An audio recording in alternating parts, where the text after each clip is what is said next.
Let's be honest, my kitchen pantry has gotten a little bit out of control. Today I'm going to be sharing a step-by-step guide of how I'm cleaning out, reorganizing, and creating a healthy pantry. So I've lost about 25 pounds in the last 14 months, and one of the most helpful things I've done during fat loss is curated a healthy pantry. Since I still have some weight left to lose to reach my personal physique goals, I decided now would be the perfect time to give my pantry a makeover so that it's actually helping me reach my goals and not making it more difficult. Before we start, what are your nutrition goals? I think this is an important step that a lot of people miss. Healthy has a different meaning to all of us depending on where we are in our life and our goals. So maybe your goal is to eat more whole foods, or maybe you want to build muscle. Personally, my current goal is fat loss. So hopefully I will be switching into maintenance in the next few months because I am done dieting, honestly. But for now, I'm focused on protein, fiber, and lower calorie foods that will help keep me full and satisfied during fat loss. My secondary goal is overall health, which luckily has some overlap with my fat loss goals since protein and fiber are also essential for overall health. As I'm organizing my pantry, I want to make foods that align with my goals, easy and accessible, and I want to make every other food less accessible and less visible, but more on that later. Step 1 is making a game plan. I personally picked up a bunch of organizing containers and shelves during a sale at Target a few weeks ago, and I'm just planning to return whatever I don't use from this pile. I also have a lot of glass jars and containers that I've already been using in my pantry, as well as some bamboo shelves to just add a little bit more storage space because my shelves are quite tall. Everything I use will be linked down below, but I would encourage you to use whatever you already have whenever possible. That's what I try to do, and I'll be doing a lot of that today. Step 2 is clearing space in the surrounding area. So this is gonna get worse before it gets better, and pretty soon here I'm gonna have a full pantry spread across my countertops and floor in my kitchen. So I like to clear the counters, nearby tables, and floor so that I have lots of space. Unfortunately, clearing the counter space required me to do some dishes, which forced me to unload a clean dishwasher first. But anyway,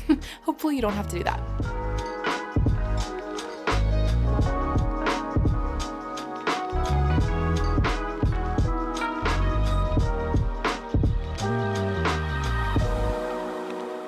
Step 3, I'm gonna pull everything out of the pantry. I personally will toss anything that I know for sure I don't want at this step, but otherwise I like to have everything from each shelf laid out on the floor or counter before I start deciding what I'm going to do with things, because I feel like I can decide more easily when it's all spread out in front of me.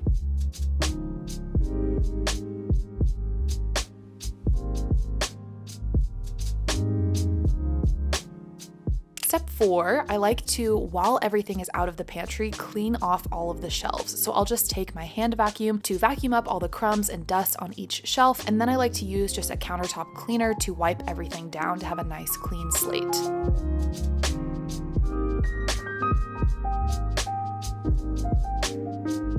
Step 5 is I put things into jars and individual little containers. So the items I use frequently go into jars specifically so that they're easy to grab and I don't have to deal with piles and piles of plastic bags full of different stuff. When I'm using new containers or jars, or I'm switching things from one container to another, I will wash them out first, but most of my jars are already filled and I'm just doing a couple of refills, and then I'm just adding a few things to fresh jars as well. Step 6 is combining like things. So I like to look for, during a pantry clean out, if I have 2 bags of the same thing, I will pour everything from the container with less into the container with more. I try not to get duplicates, but sometimes I do end up with a double of something accidentally. So during a clean out, I love to combine them just to keep things simple. Step 7 is baskets or bins. This is my Ninja Creamy topping basket. I was keeping these toppings front and center in my cabinet, and I got into a really bad habit of walking past them and taking a handful every time I walked by. The goal with this basket is to put them out of sight and out of mind so that I stop reaching for them out of habit. At the time I'm recording this voiceover, it's been about a week since I reorganized this pantry, and let me tell you, this has been a game changer. It completely, instantly broke my bad snacking habit with these treats. I would highly recommend trying this out if there's something that you've been mindlessly snacking on a lot. Just moving it to a different spot in your fridge or pantry can instantly break that habit loop and be really, really effective. So the rest of these containers are kind of just for ease of use when cooking or baking. I try to do everything I can to make cooking healthy food and baking healthy food at home as easy for myself as possible. Something as simple as walking back and forth to get ingredients out of the cabinet is one of my least favorite parts of cooking. I have these bins organized so that when I'm baking or cooking, if I pull out a couple of these bins, I will have almost everything I could need for the recipe right there. I also find that my pantry stays a little bit better organized using bins compared to just keeping everything loose. I find that when my pantry is organized and clean, it inspires me to cook and bake more. Step 8, reorganize. And this is the really fun part. Also the very exhausting part. At this point, I like to think practically. So I put the things that I use the most often at the front and in the middle shelves. So they're right at eye line, very very accessible. I also like to put the things I want to snack on at the front too, so that I'm more likely to reach for those things. So for me, that's mostly like whole foods and lower calorie foods right now, just because of my fat loss goals. But of course, everyone's priorities might be different, so it could be different foods for you. I like to put anything that I don't want to reach for often, like chips or random snack foods, out of my eyesight on the top shelf. When I keep, quote, unhealthy foods front and center in my pantry, a lot of the time I only eat them because I see them, not because I'm actually craving them. I want to force myself to really go out of my way to find these foods so that I'm eating them and actually satisfying a real craving, not just snacking mindlessly only because I see them. So while we're here, I thought I'd share a few of my healthy staple foods that I like to keep stocked in my pantry that you'll see throughout this video. I love to keep a variety of nuts and seeds for baking, salads, and snacking. Chia seeds specifically are an excellent source of fiber, and that helps keep you fuller for longer. I've also been obsessed with cashews and peanuts lately. They're a little bit higher calorie, but they do keep me full for a while as long as I'm tracking them.